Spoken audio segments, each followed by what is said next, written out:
kú dédé ìwòyí. Mo kí ọkùnrin, mo kóbìnrin, mo kí ọmọdé, mo kí ẹ̀yin àgbàlagbà.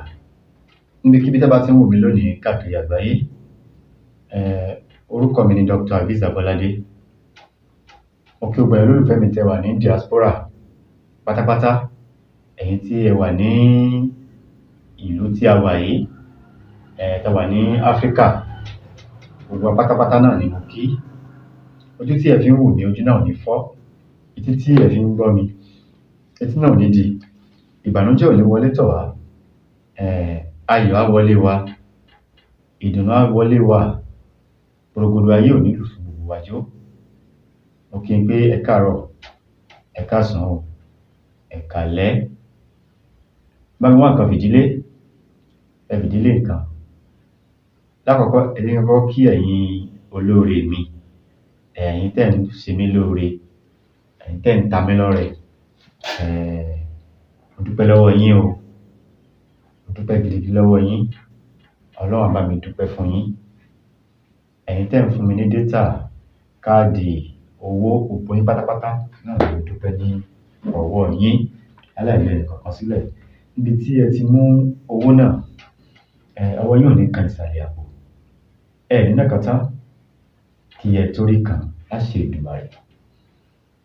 Mo máa ń sọ pé tí máa ti fẹ́ bẹ̀rẹ̀ program báyìí, tí wọ́n wá báírò àti ìwé, ẹ máa bá mi kọ́lẹ̀.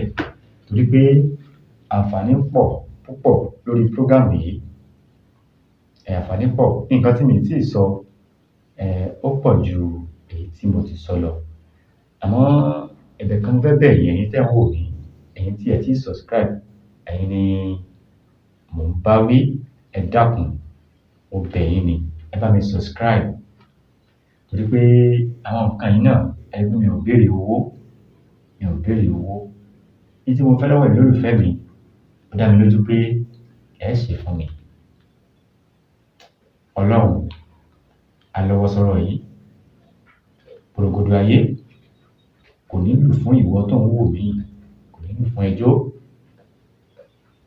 Ọkùnrin ló ní àbóbìnrin ni wá.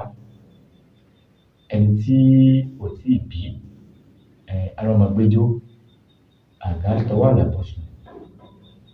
Àwọn táwa lóyún sínú, wẹ́rẹ́ là á gbọ́, àgbóyún á bí wẹ́rẹ́. Wẹ́rẹ́ là á gbọ́, bẹ́ẹ̀ bá ṣe ń fi okùn kan pọ́nlẹ̀ báyìí, ẹ máa fi òkèjì dìde. Bàbá ọmọ náà pàápàá, bàbá ọmọ náà ò ní ya odi. Kí wọ́n wá fún wa lénìí, òun náà ni àgbo. Ọ̀rọ̀ mi ò ní ìní má sọ̀rọ̀ lórí àwa ọkùnrin. Àgbo àwa ọkùnrin náà ló mú wá torí pé ìwọ tó ń pè lọ́kùnrin mẹ́ta tó wájú pinni sí báyìí lọ. Ọkùnrin mẹ́ta náà ni pé kéèyàn lè súnmọ́ ìyàwó ẹ̀ tàbí girlfriend ẹ̀ dáadáa. Yàtọ̀ sí pé ká wá ṣẹ̀ kan, ká wá sùn lọ. Táwa la rí bá wí. Àwa tá ti níyàwó ńlé, tá la rí bá wí. Àwọn ìyàwó wa náà ni. Bàbá mi, àwọn ìyá wa náà la rí bá wí. Torí pé àwọn ni wọ́n ń fún wa ní ìjẹkújẹ, àwọn ni wọ́n ń fún wa jẹ. Bẹ́ẹ̀ sì ni òkòrò tó ń jẹ̀fọ́. Ìdí ẹ̀fọ́ ló wà. Ẹ̀yin náà ni, ẹ̀yin lẹ̀ ń ṣe wá, ẹ̀yin lẹ̀ ń fún wa ní magí jẹ. Tí magí bá dẹ̀ ti pọ̀ jù lára, ó máa ń pa okó ni. Àwa tá a fẹ́ràn ká máa jòróró, tóru bá ti pọ̀ jù lára, okó ò ní ṣiṣẹ́ bó ṣe yẹ kó ṣiṣẹ́. Jẹ̀díjẹ̀dí ni. Tí ẹ̀jẹ̀ bá ti pọ̀ jù lára, ó máa ń fa ìdákọ́lẹ̀, ó máa ń fa kí ọmọkùnrin má lè ṣiṣẹ́ ọmọkùnrin. Kí la wá lọ wá? Ìyẹn fún àgbo ìdákọ́lẹ̀.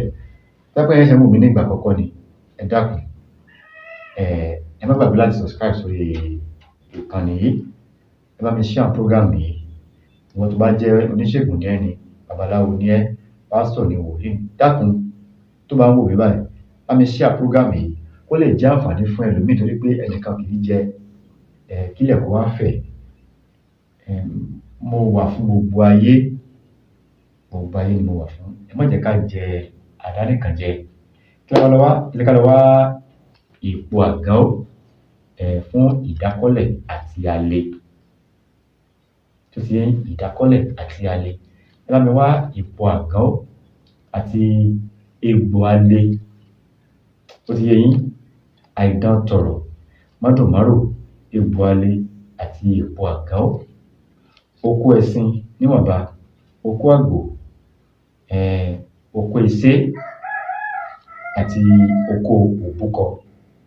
Ṣé láwọn oko yìí ní ká gé wọn kéékèèké, ká gé oko ẹ̀sìn, ká gé níwọ̀nba, oko ìṣe ká gé níwọ̀nba, oko àgbò ká gé níwọ̀nba, oko òbúkọ ẹ ká kó sínú ike ọlọ́mọrí. Tó bá wù wá, a lè kó sínú ike 5 litre, a lè kó sínú ike 2.5 litre. Tó bá ṣe rọ̀ wá lọ́rùn ni. Tó bá ti kó àgbo yìí, àwọn egbòogi ẹ ká fọ́ nù dáadáa o. Tó bá ti fọ́, ẹ ká kó sí i. Ká da ọtí lé lórí. Láàrin ọjọ́ kẹta, ẹ jẹ́ ká máa mú àgbo eléyìí. Àìfi omi kì í, tí ó bá fomi kì í, ó máa tètè bàjẹ́. Torí pé oko wà ń bẹ̀. Tí ó bá fomi kì í, ìgbà tí ó bá fi ọjọ́ mélòó kan, yóò ti bàjẹ́. Ó máa ti máa rùn. Ọtí ni a fi ń ki eléyìí. Fún àwa tí ẹ̀yin tí ẹ bá máa mu ọtí, àmẹ́yìn tí ẹ bá kí ń mu ọtí, ẹ máa tó ti yé yín. Àwọn tó ń mu ọtí, àwọn ni àgbo yìí wà fún. Ẹ má gbàgbé láti subscribe sórí ìkànnì yìí. Bá mi share program yìí. Ẹ like, ẹ comment. Nǹkan tí ò bá yé yín, ẹ lè pè mí sórí àwọn nọ́mbà mi 081 46 61 63 71 080 081 46 61 63 71 080 53 13 31 42. Tó bá dìgbà míì, a tún mú ilé tuntun yàtọ̀ sí ilé ìwà. Ire o, ó dìgbà kan náà.